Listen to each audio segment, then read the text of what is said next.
বাঁচাও, কে কোথায় আছো? বাঁচাও, মরে যাচ্ছি। এ কি বুড়িমা, আপনি জলে পড়ে গেলেন কি করে? বাঁচাও বাবা, আগে আমাকে বাঁচাও, মরে যাচ্ছি আমি। এই নিন, আমার হাত ধরে উঠে আসুন। কতক্ষণ ধরে এই গাড্ডায় পড়ে আমি হাঁসফাঁস করছি, কেউ আসছে না আমাকে বাঁচাতে। তুমি এই যাত্রায় আমার জীবন রক্ষা করলে। এই বর্ষার সময় কেউ আসবে না এটাই তো স্বাভাবিক, কিন্তু আপনি পড়ে গেলেন কি করে? এই পথ দিয়ে যাচ্ছিলাম মাছের সন্ধানে, বর্ষায় ভালো মাছ পাওয়া যায়, তাই ভাবলাম পেটের তাগিদে কটা মাছ ধরে আনি। ব্যাস, জল জমে আছে বুঝতে না পেরে গাড্ডায় পড়ে যাই। তুমি যদি না বাঁচাতে তাহলে হয়তো মরেই যেতাম এখানে পড়ে থেকে থেকে। বালাই ষাট, আপনি মরবেন কেন? মরার কথা কি কেউ মুখে আনে? আপনি মরবেন না। চলুন এখন আমার সাথে, আমাদের বাড়িতে চলুন। কিন্তু আমি যে তোমাদের বাড়িতে যাব, সেটা কি ভালো দেখায়? কেন? আমার মা যদি এরকম বিপদে পড়তো, তাকে আমি বাড়িতে নিয়ে যেতাম না? কিন্তু সেটা তো আলাদা ব্যাপার। কিচ্ছু আলাদা ব্যাপার নয়। আপনার এখন একটু সেবার প্রয়োজন। আপনি যদি একা নিজের বাড়িতে ফিরে যান, তাহলে আপনার শরীর আরো খারাপ হয়ে যেতে পারে, আর আমি সেটা কখনো হতে দিতে পারি না। ঠিক আছে, তুমি যেটা ভালো মনে করো সেটাই করো।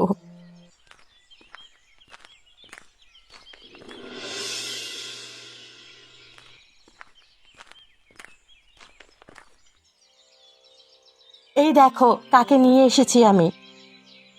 কি বুড়িমা, আপনার এরকম অবস্থা কেন? দেখেছো, তুমি আমার সাথে সাথেই প্রশ্ন করছো। মানুষটাকে দেখে বুঝতে পারছো না মানুষটা অসুস্থ? না বাবা গোপাল, আমি এখন অনেকটাই ঠিক আছি। কি হয়েছিল আপনার?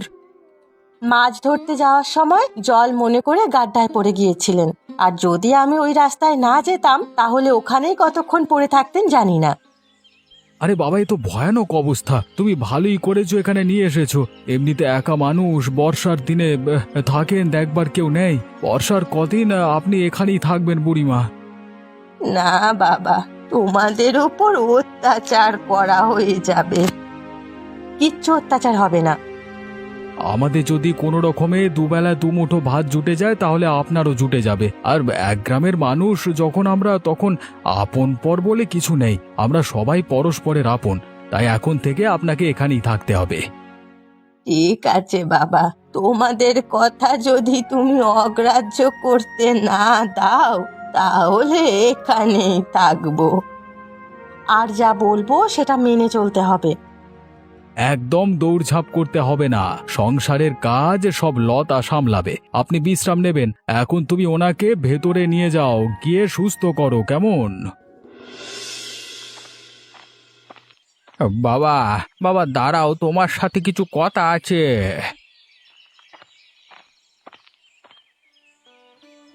কি বলবেন তাড়াতাড়ি বলে ফেলুন, আমার হাতে অত সময় নেই। বলছিলাম বাবা, এতদিন তো আমরা স্বার্থপরের মতো থেকেছি, কিন্তু এখন তো বিপদের সময়, সবাই সবার পাশে থাকা দরকার। কি পাশে থাকা দরকার বলে মনে হয় আপনার? হ্যাঁ, এই যে গ্রামে এত বৃষ্টি হচ্ছে, জল জমছে, গ্রামের মানুষ নোংরা আবর্জনা যেখানে সেখানে ফেলে এসেছে এতদিন। তুমিও তো তার মধ্যে বাদ থাকুনি। আমি অত করে মানা করেছি সবাইকে। এখন জল যাওয়ার রাস্তা বন্ধ হয়ে চারিদিকে বন্যার অবস্থা তৈরি হয়েছে। এই অবস্থায় তোমরা জোয়ান ছেলেরা যদি হাতে হাত রেখে কাজ করো, তাহলে এই পরিস্থিতি আটকানো যায়। এই বেটা বুড়ো, এই যত দোষ নন্দঘোষ, না সব দোষ আমার। আমি কি করেছি শুনি? আমার কানের কাছে এসে এসব কেন বকছিস? হ্যাঁ, দেখো বাবা, আমি বলবার চেষ্টা করছি, দোষ কারোর একার নয়, দোষ সবার। আমি নিজে তোমাদের সবাইকে বলছি সাবধান হতে, যখন তখন কেউ সাবধান হয়নি তোমরা। ভালো ভালো বলছি, সামলে যা বুড়ো, না হলে কিন্তু ভালো হবে না। তুই কি আমাকে হুমকি দিচ্ছিস রতন? যদি সেটা মনে করো তাহলে সেটাই। একটা ভালো কথা বলতে গেলাম, তার জন্য আমাকে এরকম ভাবে অপমান করছিস? দেখো, আমাকে বেশি ভালো খারাপের জ্ঞান দিতে এসো না, ফলটা কিন্তু ভালো হবে না, ঠিক আছে? বাঁচাও! দাঁড়ো বেটা বুড়ো ভাব, কোথাকার শয়তান এসেছে আমার কাছে। আমাকে এখন সকালবেলায় বুড়োর জ্ঞান শুনতে হবে। মর তুই এখানে পড়ে পড়ে, চত্ব সব। বাঁচাও, মরে যাচ্ছি ভাই, বাঁচাও আমাকে। আরে জ্যাঠামশাই, আপনি এরকম অবস্থা হলো কি করে? হাতটা দিন, হাতটা দিন। বাঁচালে তুমি বাবা, আমি তো ভেবেছিলাম এই যাত্রায় মরি যাব। এত জলের মধ্যে পড়লে কি কেউ বেঁচে থাকে? তার উপর তোমাদের মতো বয়স আলাদা, আমরা বুড়ো হয়ে গেছি। সেসব ঠিক আছে, কিন্তু আপনি এরকম ভাবে জলের মধ্যে পড়লেন কি করে? পড়িনি বাবা, আমাকে ফেলে দেওয়া হয়েছে। কে ফেলে দিয়েছে আপনাকে? কার এত বড় সাহস যে আপনাকে জলে ফেলে দেয়? এই গ্রামে কি আর দুষ্ট লোকের অভাব আছে বাবা? কিন্তু কি ঘটনা ঘটেছিল সেটা তো একটু বলুন। আমি রতনের বললাম যে গ্রামে এত জল জমেছে কারণ তোমরা নোংরা আবর্জনা এদিক ওদিক জল ফেলে জল বেরোনোর জায়গাটা বন্ধ করে দিয়েছো। এখন যদি তোমরা যুবক লোকেরা হাতে হাত লাগিয়ে পরিষ্কার করো তাহলে বন্যা পরিস্থিতি আটকানো সম্ভব। কথাগুলো তো আপনি ভালোই বলেছিলেন, কিন্তু আমার ভালো কথা ওর পোষালো না। এই কথাটা বলবার জন্য আমার ধাক্কা দিয়ে জলে ফেলে দিল। ছি ছি ছি ছি, একজন মানুষ কিভাবে এত খারাপ হতে পারে ভাবতে পারি না। ঠিক আছে বাবা, আমি এখন যাই। হ্যাঁ, যাবেন মানেটা কি? আপনি আমার বাড়িতে থাকবেন। এই অবস্থায় আপনাকে কোথাও যেতে দেবো না। যে কদিন বৃষ্টি হচ্ছে ততদিন আমরা একসাথে থাকবো, তাতেই আমাদের মঙ্গল। বাবা, প্রথমে যদি রতনের কাছে না গিয়ে তোমার কাছে আসতাম তাহলেই ভালো হতো কত। তোমার মতো ভালো মানুষ এখনো বেঁচে আছে, এটা ভাবতেই অবাক লাগে। ঠিক আছে, যা হবার হয়ে গেছে, আপনি এখন আমার সাথে আসুন।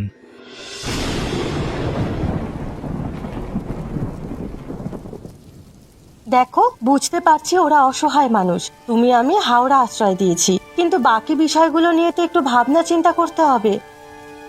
বিষয়টা যদিও আমিও ভাবিনি এমনটা নয়, কিন্তু কোনো কিন্তু বললে হবে না। এতগুলো মানুষের পেট চালানোর দায়িত্বটা এখন আমাদের উপরে। যেখানে দুটো পেট চলে না সেখানে এতগুলো পেট চলবে কি করে? কিন্তু তা বলে তো মানুষগুলোকে ফেলে দিতে পারি না। ঠিক কথা বলেছো তুমি। আমাদের যা হোক, ভ্যান ভাত যদি জোটে আধ পেটা করে চারজনে খেয়ে বাঁচবো। পেটে অল্প করে গেলেও প্রাণটা তো অন্তত বাঁচবে সবার। তাহলে ওদের যদি কিছু নিজের ঘরে পাঠিয়ে দিতাম তাহলে ওরা হয়তো ওখানেই মরে যেত। ঠিক বলেছো, এই বুড়ো বয়সে নিজেরাই চলতে পারে না, তার উপরে এত জলের সাথে লড়াই করবে কি করে? কিন্তু এই জলের কি কোনো উপায় নেই? উপায় আছে, আর সেই উপায়টা বলতে গিয়ে আজকে হরিপদবাবুর এই অবস্থা। কি উপায়? এত যে সবাই মিলে গ্রাম নোংরা করেছে তার ফলেই আজকে বন্যা হচ্ছে। হরিপদবাবু বলতে গিয়েছিলেন যদি সবাই মিলে পরিষ্কার করে এখনো বন্যা আটকানোর সম্ভাবনা আছে আর কি। হরিপদ বাবুকে তো পাত্তা দিল না। তুমি কি একবার বলে দেখবে নাকি? যদি ওর মতো মানুষকে না বলাই ভালো। কালকে একবার বলবো ভেবেছি, দেখা যাক কি বলে। যা বলবে সাবধানে, ওই শয়তান লোকটা যা খুশি করতে পারে। চলো এবার ঘুমিয়ে পড়ো, অনেক রাত হয়ে গেল।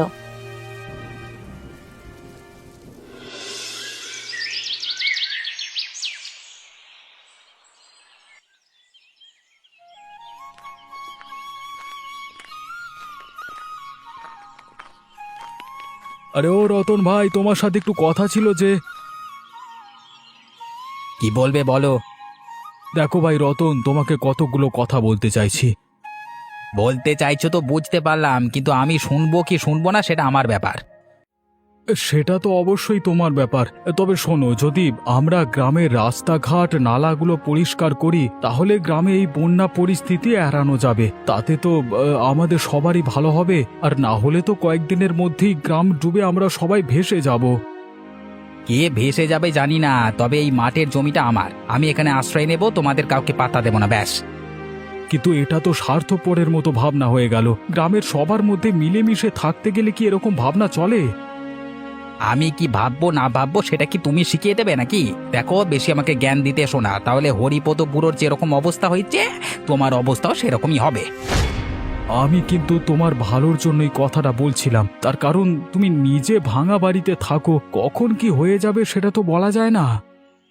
আমাকে নিয়ে কে বেশি ভাবতে বলেছে তোমাকে? হ্যাঁ, নিজের বাড়িটা ধর্মক্ষেত্র করে যখন সবাইকে আশ্রয় দিচ্ছ, দাও না, আমাকে কেন এসব বিষয়ের মধ্যে টানছো? হ্যাঁ, আমি তোমাকে কাউকে আশ্রয় দিতে বলিনি।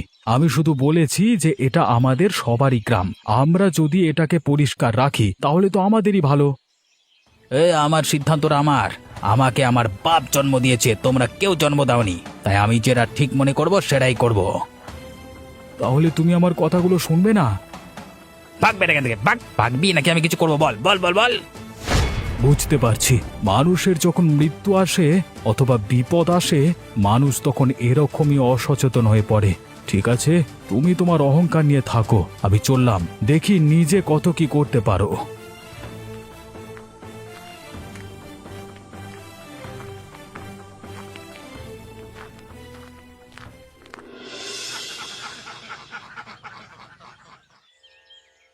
তুমিও কি বৃষ্টির কারণেই এদের বাড়িতে আশ্রয় নিয়েছো?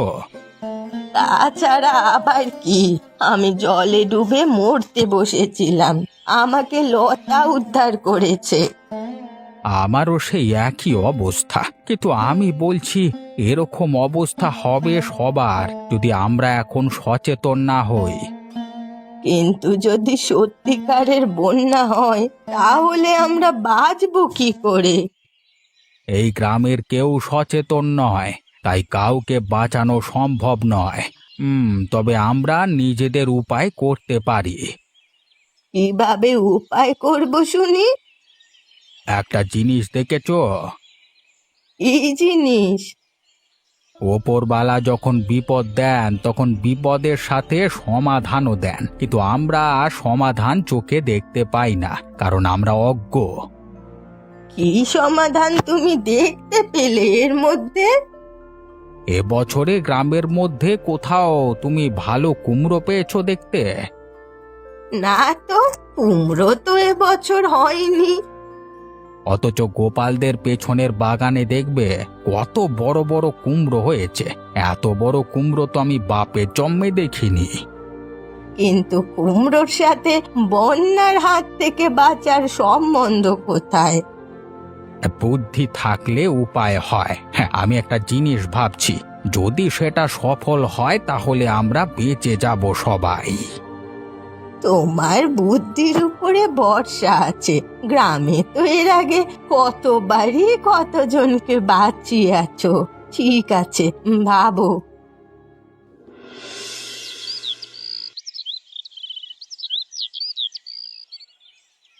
গোপাল, ও গোপাল, একটু বের হবে ভাই।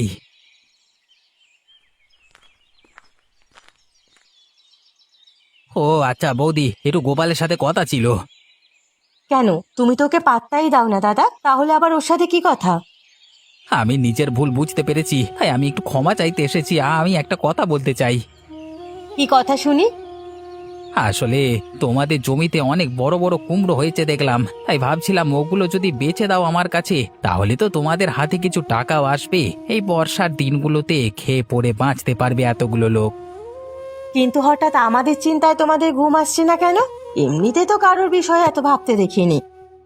আসলে বাইরের বাজারে কুমড়োর প্রচুর দাম, তোমরা তো বাইরের বাজার সম্পর্কে কিছু জানো না, তাই আমি বিক্রি করে যা টাকা পাবো তোমার আর আমার মধ্যে ভাগ করে নেবো ভেবেছিলাম। সেটাই বলো, ধান্দা ছাড়া তুমি তো কোনো কথা বলো না।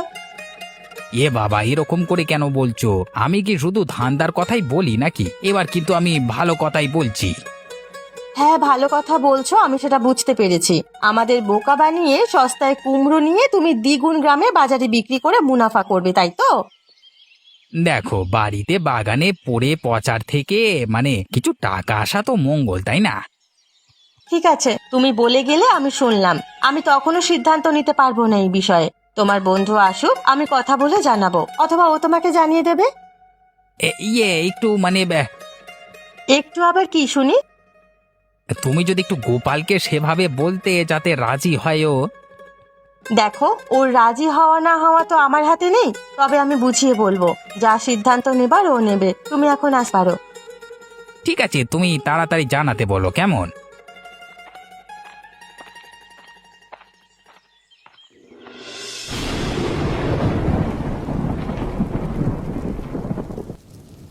শোনো না, একটা কথা বলার ছিল, হয়তো এই ব্যাপারটা থেকে আমাদের সমস্ত সমস্যার সমাধান হয়ে যাবে। কি বিষয়ে বলো তো? আজ রতনদা এসেছিল আমাদের বাড়িতে। ওই শয়তানটা আবার কেন এসেছিল? আমার মনে হয় এবার একটা ভালো প্রস্তাব দিয়েছে, তবে ওর কথা তো ভেবেচিন্তে সিদ্ধান্ত নেওয়া উচিত। কি বলেছে শুনি? বলল যে আমাদের জমিতে কত বড় বড় কুমড়োগুলো পচে পচে খারাপ হচ্ছে, ওগুলো আমাদের থেকে কিনে শহরে বেচে আমাদের টাকা দেবে, সেখান থেকে আমাদের খাওয়া দাওয়ার সমস্যা মিটে যাবে, বর্ষাকালের জন্য ভালোই কাজে দেবে। নিশ্চয়ই বেটা দ্বিগুণ লাভ করবার চেষ্টা করছে। আমি ওকে সে কথাই বলেছি, কিন্তু ব্যাপারটা হচ্ছে যে যদি কিছু লাভ করেও থাকে তাতে আমাদেরও তো কিছু সুরাহা হবে। কথাটা তুমি খারাপ বলনি, তাহলে তুমি কি বলছো, কুমড়োগুলো বেচে দেবো? ওগুলো তো আর কোনো কাজে লাগবে বলে মনে হয় না, বেচে দেওয়াই মনে হয় আমাদের জন্য ভালো হবে। ঠিক আছে, কালকে সকালে আমি কুমড়োগুলো তুলে আনবো, তারপর একবার হরিপদ বাবুর সাথে আলোচনা করে ওগুলোর একটা ব্যবস্থা করা যাবে।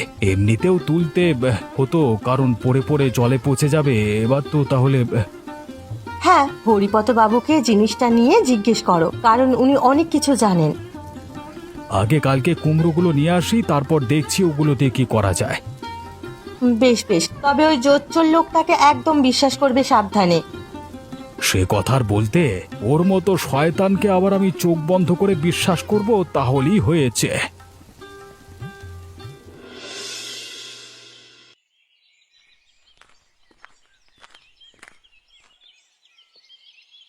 কি গোপাল, এত কুমড়ো নিয়ে এসেছো কেন তুমি?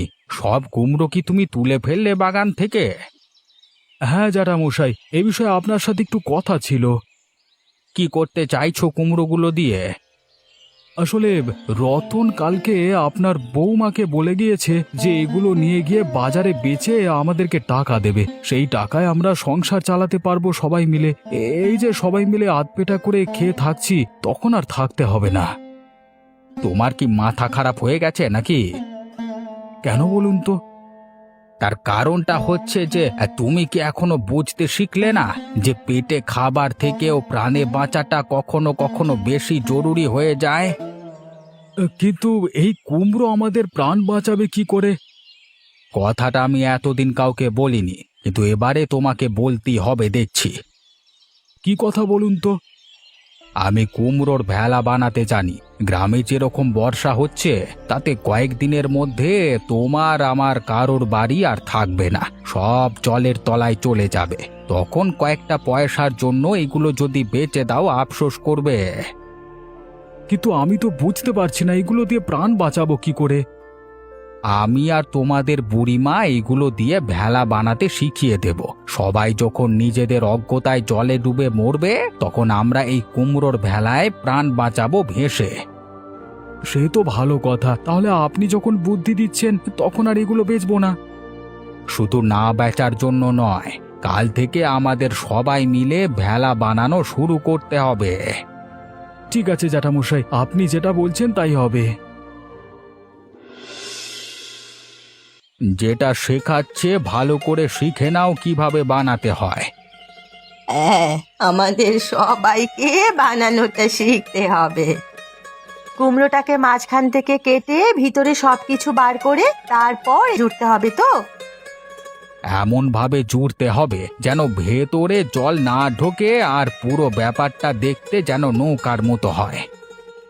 এমন ভাবে বানাও যাতে জলে ভাসবে। বেলা যদি নিজেই ডুবে যায় তাহলে আমাদেরকে আর কি করে ভাসাবে বলো? এই ভেলা দিয়ে শুধু আমরাই ভাসবো নাকি অন্য লোকও উঠতে পারবে? দেখো, এই গ্রামের লোক যারা বোকা, তাদের কাউকে বুঝিয়ে তুমি কিচ্ছু করতে পারবে না। তবে তোমার যা শক্তপোক্ত কুমড়ো, তাতে বেশ কিছু লোকের ওপরে হেঁটে যেতে পারে আমরা ছাড়া। তাহলে তো ভালো কথা, তাহলে আরো শক্ত করেই বানাই। হ্যাঁ, তোমার শুধু লোকের চিন্তা, কত লোক বিপদে আমাদের সাহায্য করলো তার নেই ঠিক। তবু তো মানুষের প্রাণ বাঁচানো বড় ধর্ম, সেটাই চেষ্টা করে যাব। আরে বোকার মতো এখনো তোমরা ঘরের ভেতর কি করছো? তাড়াতাড়ি বের হও, না হলে এক্ষুনি ঘর ভেঙে পড়বে তোমাদের, আর আমরা সবাই মারা যাব। ও গোপাল, লতা, তোরা কোথায় আছিস রে বাচ্চা? আর আমাদের দেরি করা ঠিক হবে না, আর এর থেকে বেশি দেরি করলে হয়তো আমাদের প্রাণ হারাতে হবে। চলো বেরিয়ে পড়ি। চলুন জ্যাঠামশাই, আমরা পালিয়ে যাই এখান থেকে। আর বেশি দেরি করা ঠিক হবে না, সবাই চড়ে পড়ো।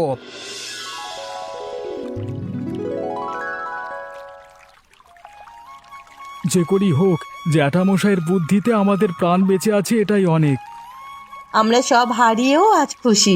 একবার ভেবে দেখো, ওই শয়তান রতনের বুদ্ধিতে যদি আমরা কুমড়োগুলো বেচে দিতাম, তাহলে আমাদের কি অবস্থা হতো। আমাদেরও বাকি লোকেদের মতো জলে ডুবে মরতে হতো।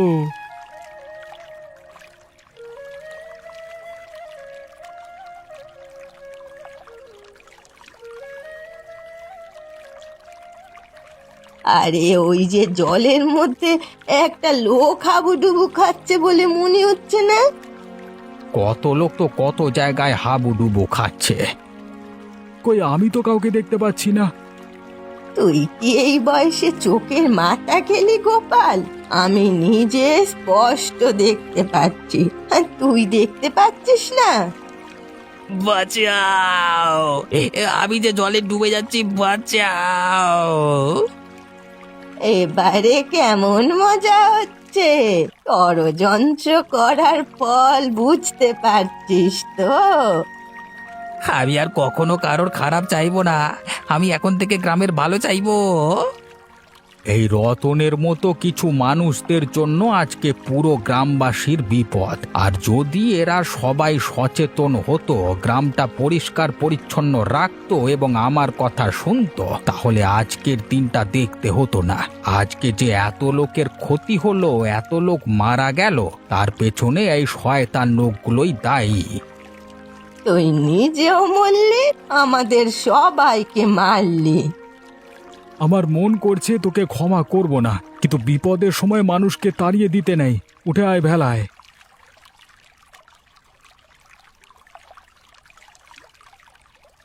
প্রত্যেক মানুষের একটা শিক্ষার প্রয়োজন। এবার আমি শিক্ষা পেলাম। এখন থেকে এই গ্রামের ভালো মন্দের সমস্ত দায়িত্ব আমার। আমি আর কখনোই ভুল কাজ করব না। তোমরা আমাকে ক্ষমা করে দিও। সারা জীবন তোমরা যে আমার কত বড় উপকার করলে, তার ঋণী হয়ে থাকবো। যাই হোক, রতনদা যে শেষ পর্যন্ত সত্যিটা বুঝেছে,